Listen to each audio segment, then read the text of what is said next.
Well, we want to get you to some breaking news happening right now out of Tippecanoe County.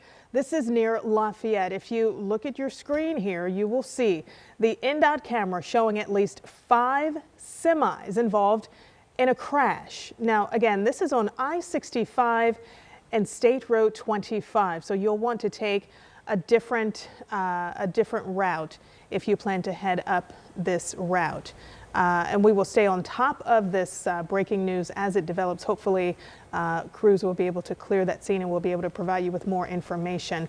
We do want to thank you for joining us here on 13 News at noon. I'm here with meteorologist Sean Ash. And Sean, as we saw, I mean, the snow is coming down and it's creating some havoc. Yeah, and it's going to be a situation where not everyone is going to have that kind of snow. But you could go from a dry pavement to a snow-covered pavement in a short distance.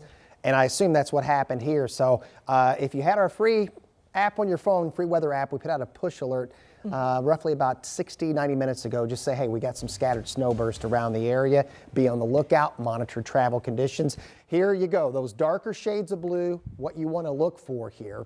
And can't stress it enough. It's going to be scattered in nature. So there's Lafayette. You see that darker blue? That's indicative of the snow pace picking up.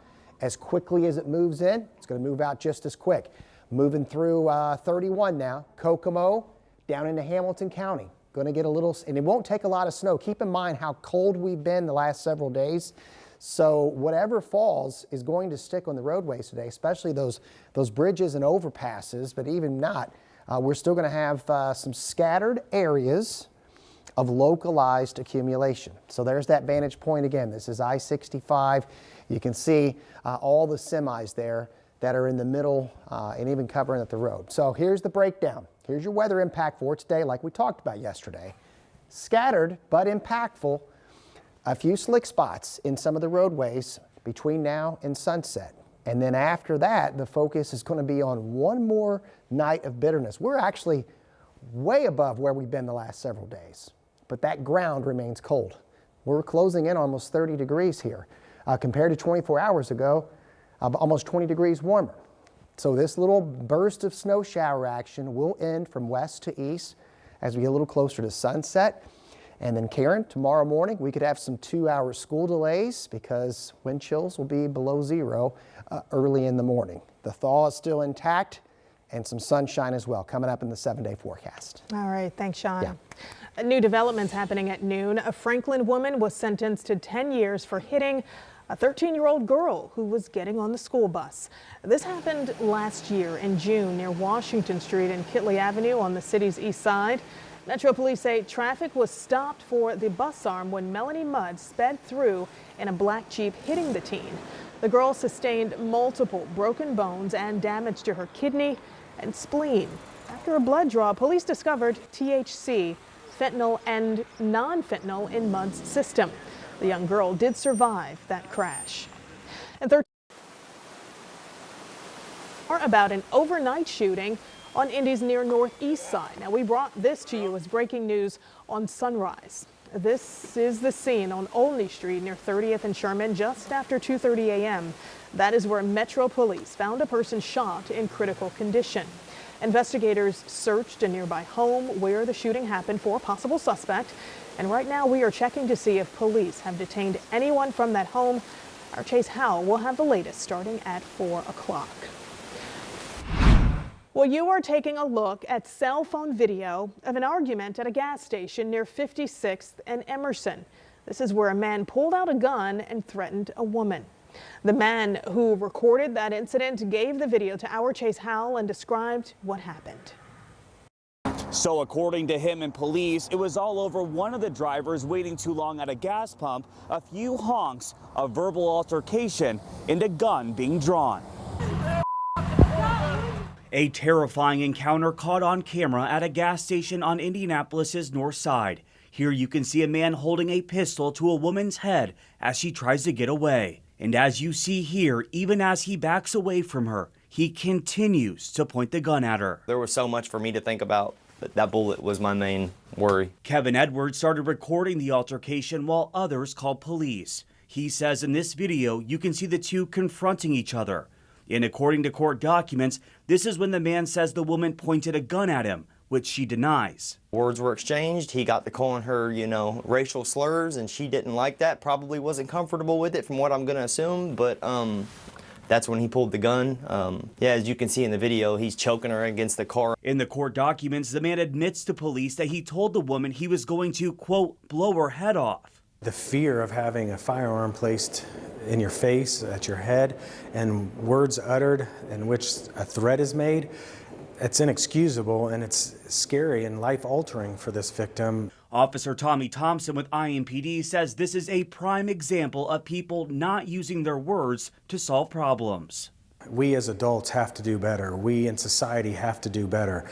We cannot resort to conflict resolution that yields a firearm to solve our problem. Thompson says when arguments start to escalate, people just need to walk away and take a breath. Right now, the man you saw in that video has been arrested for several different reasons, including intimidation and battery with a deadly weapon, strangulation, and criminal confinement. As for any formal charges, those will be filed by the Marion County Prosecutor's Office. Reporting here in Indianapolis, Chase Howell, 13 News. And right now, a man is awaiting sentencing after being convicted of killing an Indianapolis mother almost 20 years ago. Bruce Mendenhall is responsible for killing 31-year-old Carmen Purpura. She was killed at a traffic stop in July of 2007. The prosecution describing the details of what they believe led to her killing. The defendant picked her up in Indianapolis, killed her, stripped her, dumped her body, and kept the clothes in a bloody bag. That's what he did. We have an individual who gives a statement.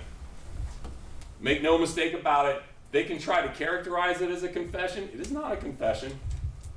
It is not, I did this. Her bloody clothes, phone, and ATM card were found in the cab of his semi-truck at a truck stop in Nashville, Tennessee.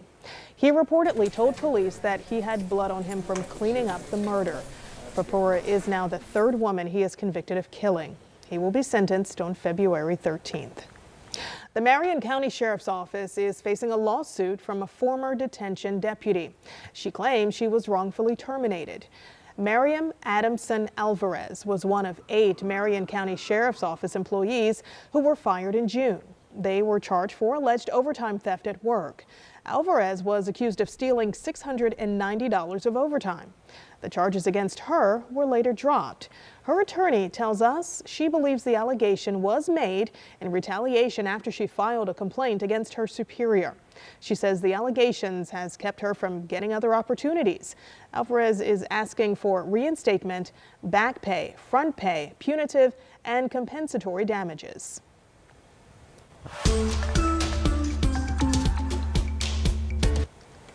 Well, now to the State House, where Governor Braun has signed numerous executive orders, but one is causing some pushback.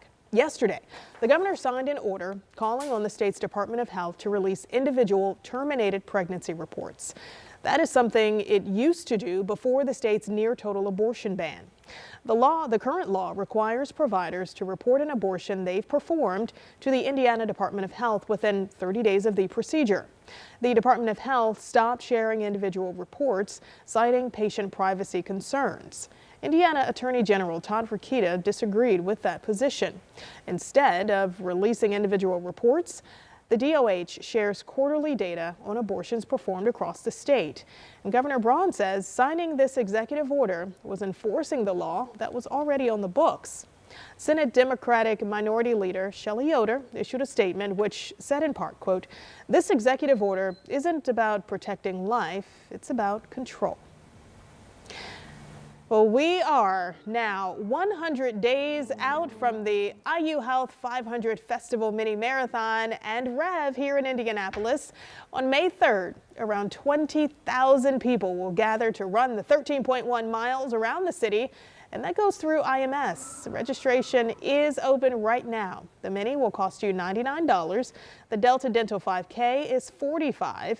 And coming up later, around 12:45, we want you to stick around because we've got a special guest in studio for a really big reveal for you ahead of the Mini. This is something you want to stay tuned for. You won't want to miss it.